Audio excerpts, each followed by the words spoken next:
नमस्कार दोस्तों, मेरे चैनल पे आपका स्वागत है। पिछली बार मैंने अपने चैनल पर आपको अनुमान नियम के बारे में समझाया था।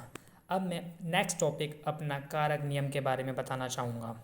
सबसे पहले हम देखते हैं हमारे पास कारक कितने होते हैं। कारक हमारे पास 8 प्रकार के होते हैं। कर्ता, कर्म, करण, संप्रदान, अपादान, संबंध, अधिकरण, संबोधन।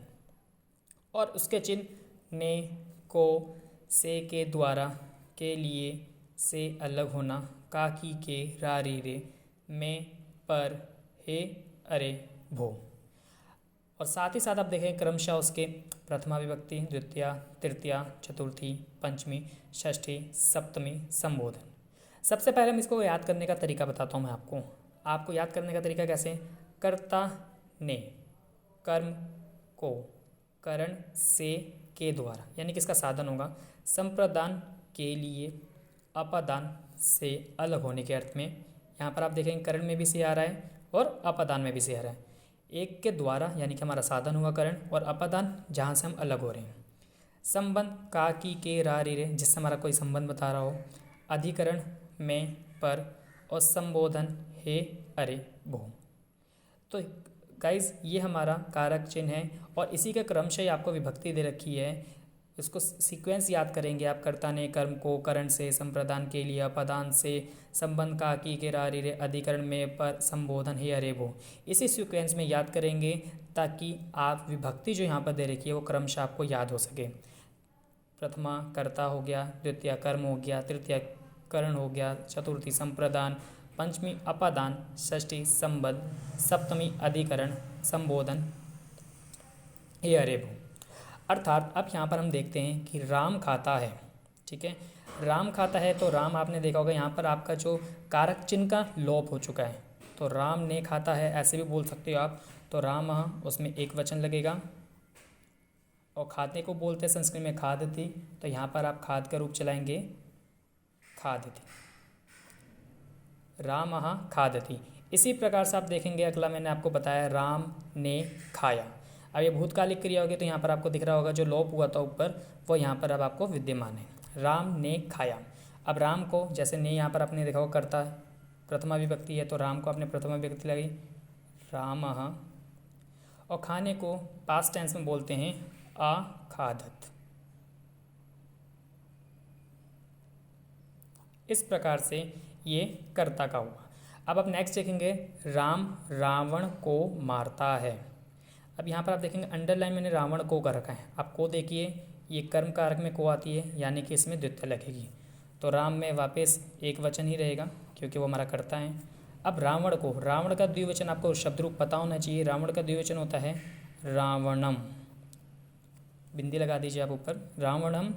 और मारने को बोलते हैं मारयति। कर्ता एक वचन में तो क्रिया भी हमारी एक वचन में आएगी। उसके बाद आप देखेंगे तीसरा नंबर राम कलम से लिखता है। ठीक है, यहाँ पर आप कलम से देखेंगे तो से दो जगह आ रहा है, करण में आ रहा है और एक अपादान में आ रहा है।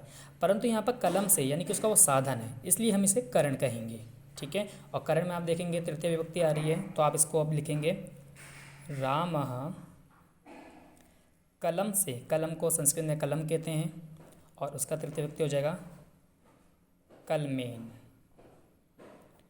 और यहाँ पर लिख धातु का रूप आएगा लिखती, क्योंकि यहाँ पर हमारा जो कर्ता है वो एक वचन में ही है इसलिए लिख धातु का रूप प्रथम पुरुष एक वचन में ही रहेगा। उसके बाद आप देखेंगे चौथा नंबर राम घूमने के लिए जाता है। ठीक है, अब के लिए आप देखेंगे के लिए यहाँ पर है संप्रदान में। संप्रदान में चतुर्थी विभक्ति है तो यानी कि घूमने में आपको चतुर्थी विभक्ति लगानी है। राम आप एज इट इज़ लिखेंगे राम। घूमने को संस्कृत में बोलते हैं भ्रमण। ठीक है, तो उसका अगर हम चतुर्थी लगाएंगे तो आएगा ब्रह्मणाय। ब्रह्मणाय और जाता है यानी कि गच्छति। तो इस प्रकार से बना राम ब्रह्मणाय गच्छति। अब अगला आप देखेंगे राम विद्यालय से आता है। देखिए यहाँ पर भी से है, जैसे कि मैंने आपको पहले बताया था करण में भी से आता है और अपादान में भी से आता है। लेकिन यहाँ विद्यालय से आ रहा है यानी कि वो अलग हो रहा है विद्यालय से, तो इसलिए विद्यालय में पंचमी विभक्ति आएगी। तो यहाँ पर अब राम का यानी करता है हमारा एक वचन में ही रहेगा। विद्यालय की पंचमी होती है विद्यालयात। आपने वहाँ लगा दिया। और आता है को बोलते हैं आगच्छति।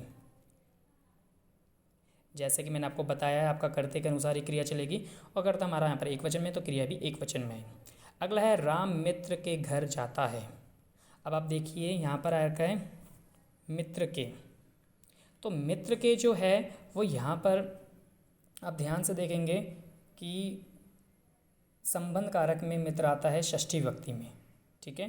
तो यहाँ पर आप षष्ठी विभक्ति लगा दीजिए, तो रामः मित्रस्य, मित्र का षष्ठी विभक्ति होता है मित्रस्य, और घर को ले बोलेंगे गृहम, और जाने को गच्छति, ठीक है। इसका मतलब वो राम मित्र के घर जाता है। अब यहाँ पर है राम मैदान, ठीक है, यहाँ पर मैं लगाना भूल गया था। तो राम मैदान में खेलता है। अब राम मैदान में खेलता है, यहाँ पर देखेंगे मैदान में जो ये वर्ड आ रहा है, तो आप यहाँ पर आइए, में अधिकरण कारक आ गया। अधिकरण में सप्तमी विभक्ति होती है, तो यहाँ पर मैदान में सप्तमी विभक्ति लगाएंगे वापस रामः। अब मैदान जो है वो आप संस्कृत में उसे कहते हैं क्रीड़ा क्षेत्र, ठीक है। तो क्रीड़ा क्षेत्र का षष्ठी विभक्ति लगाइए, क्रीड़ा क्षेत्रे। और खेलने को आपको पता है खेलती भी लगा सकते हैं, क्रीडति भी लगा सकते हैं, हम क्रीडति लगा देते हैं क्योंकि हमारा एक वचन में, इसलिए क्रीडति रहेगा। अब लास्ट में है आपका पास अरे राम तुम कहाँ जा रहे हो। यहाँ पर आप देख रहे हो संबोध कर रहा हो किसी को, ठीक है। तो इसलिए आपको इसमें क्या करना है, अरे राम इसका संबोधन लगाना है। अरे राम भी लगा सकते हैं, या हे राम भी लगा सकते हैं आप। तुम, त्वम, कहाँ, कुत्र जा रहे हो, गच्छसि। जैसे कि पिछली बार भी मैंने आपको प्रीवियस वीडियो में बताया था, त्वम के साथ हमेशा गच्छसि आता है पर मध्यम पुरुष एक वचन, तो यहाँ पर हमने वही लगाया है। तो इस प्रकार से हम कारक नियम को आसानी से सीख सकते हैं। अगर आपको वीडियो अच्छी लगी हो तो इसको लाइक, सब्सक्राइब और शेयर कर दीजिए। धन्यवाद।